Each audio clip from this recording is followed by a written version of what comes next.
Magandang araw po sa ating lahat. Ngayong araw na to ay magluluto na naman po ulit ako ng isa sa mga sikat na lutong probinsya ng mga Bisaya or Cebuano. Ito po ang tawag namin dito ay beef halang-halang or beef hinalang. Yung salitang halang-halang or hinalang po, salitang Bisaya po yan na ang ibig sabihin po ay maanghang or spicy. So ito na po yung ating mga sangkap na gagamitin. Karne ng baka or laman ng baka. Ito ay libro or tuwalya ng baka or beef tripe. So meron din po ako ditong tinatawag naming beef tripas dito sa lugar namin or ito yung large intestine ng baka. Tapos meron din po tayong atay ng baka at saka puso ng baka. So yun po yung mga laman loob natin na gagamitin. Kung wala kayong laman loob ng baka, pwede rin po yung laman loob ng baboy. Isa pang sangkap natin ay itong tanglad, luya, bawang, sibuyas. Hindi matatawag na halang-halang or hinalang kung wala po tayong sili. Ito yung sili na maanghang. Red and green bell pepper. Optional lang po ito kung gusto nyo pong lagyan. Dahon ng sibuyas or spring onions. Gagamit din po tayo ng kunting oil para sa paggisa natin. Toyo or soy sauce. Vinegar o suka. Sa ating mga pampalasa, gagamit tayo ng asin, ground black pepper or whole peppercorn, tsaka itong seasoning. So, depende po yan sa inyo kung anong klaseng seasoning po yung gagamitin nyo. So, yun na po yung ating mga sangkap para sa ating beef halang-halang or beef hinalang na mga Bisaya. Itong mga laman loob pala natin ng baka ay napriko ko na po to kanina. So, magandang gawin pag gagamit tayo ng laman loob ng baboy or baka, papakuluan po natin siya ng mga at least 5 to 10 minutes para lang matanggal yung mga malansang amoy or yung mga hindi ka nais-nais na amoy. So magandang gawin para matanggal kaagad yung mga malalansang amoy. Habang pinapakuluan nyo po ng mga 5 to 10 minutes, sabayan nyo or lagyan nyo po ng hiniwang luya. Pwede rin po yung dahon ng laurel at saka tanglad. So yun po yung pinakamabisang paraan para matatanggal po natin yung malansang amoy ng ating laman loob. Ngayon po ay magsisimula na po tayo sa ating pagluluto. So unang-una ang gagawin natin ay magpapainit lang po tayo ng oil dito sa ating kawali dahil magigisa po tayo. Painitin lang po natin yan. Ngayon po ay pwede na nating igisa yung ating bawang.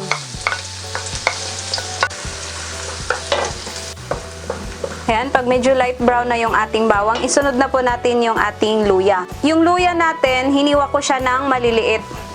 Pwede rin po na gawin yung parang strips yung pagkahiwa. Depende na yan sa inyo.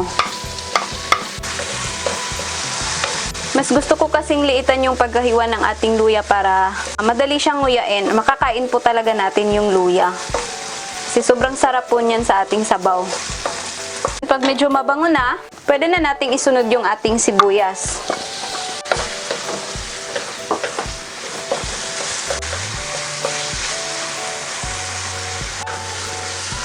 Yan, isunod ko na po itong ating beef tripas or yung bituka ng baka. Sabay ko na din po itong puso ng baka. Isasangkot siya lang po muna natin yan ng mga ilang minuto para manunuot yung mga bawang, sibuyas at saka luya dito sa ating laman loob. Ngayon, isunod ko na rin po itong ating laman ng baka. So kung gusto nyo pong haluan ng may mga buto-buto, kasi sabaw po ito, mas masarap din po. Pwede nyo rin pong haluan. Sobrang bango na po niya.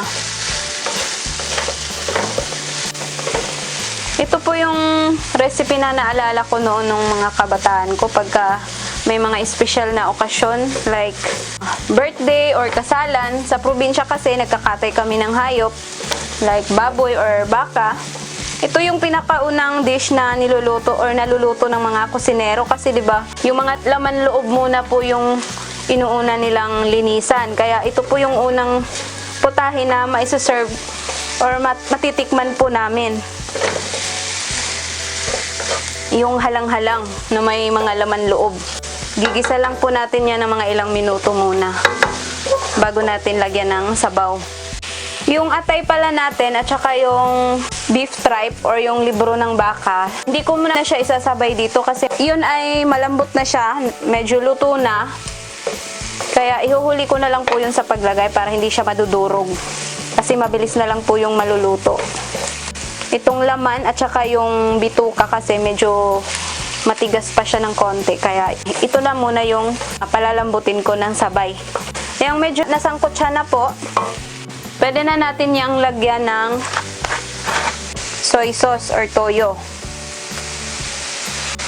Tansya-tansyahan na lang po yan. Depende na yan sa inyo. Kaya na po bahalang mag-adjust ng mga sukat. Halo-haloin lang natin. Tapos, pwede na rin natin tong lagyan ng sabaw or tubig. Dahil palalambutin po natin to hanggang sa siguro na sa mga 25 to 30 minutes. Depende po sa karne na gamit nyo kung mabilis pong lumambot. So, habang pinapalambot natin to, lalagyan muna natin ng mga pampalasa. So, lagyan natin ng itong pamintang durog. Or kung gusto nyo po ng buong paminta, pwede rin. Para habang lumalambot siya, ay may lasa po yung ating karne. Tapos, lagyan ko na rin po ng asin. At saka itong ating seasoning.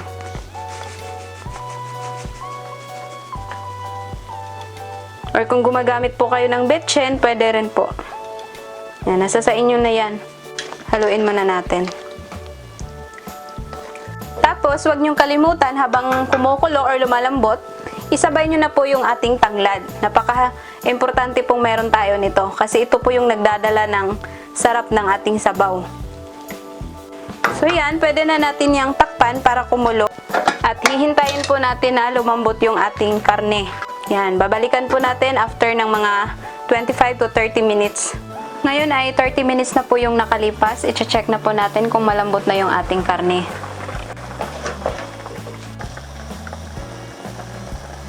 Ayan, sobrang lambot na po. So ngayon, pwede na nating ilagay itong ating tuwalya or libro ng baka. At saka itong ating atay. Yan, hinuli ko talaga yan para hindi siya ma-overcook or yung parang madudurog kasi mabilis lang po yung maluluto. Tapos ngayon, pwede ko nang lagyan ng suka.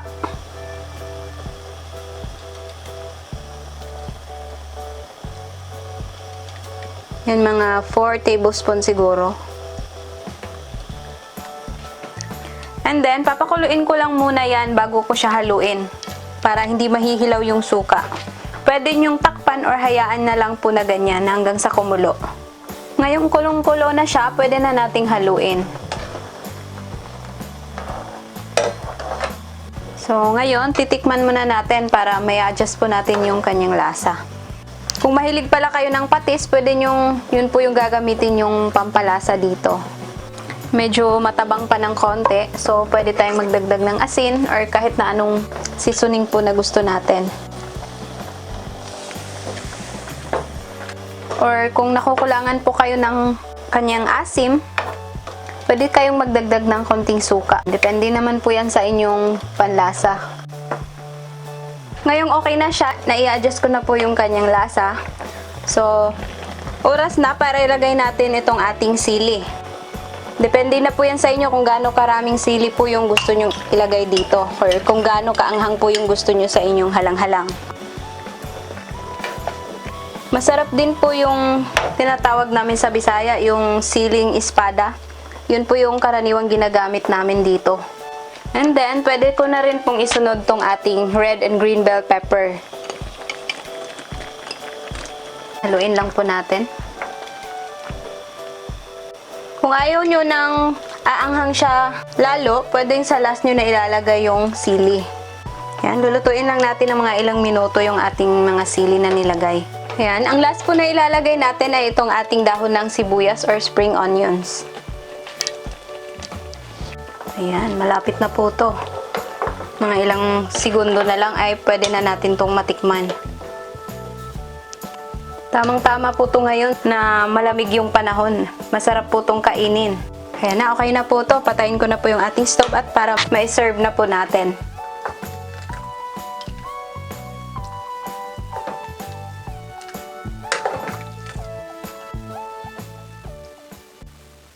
Ito na po ang ating beef halang-halang or beef hinalang Sana'y nagustuhan nyo po itong ating recipe ngayong araw na to. Sana'y mag-like, mag-subscribe at mag-share po kayo. Maraming salamat po and mabuhay!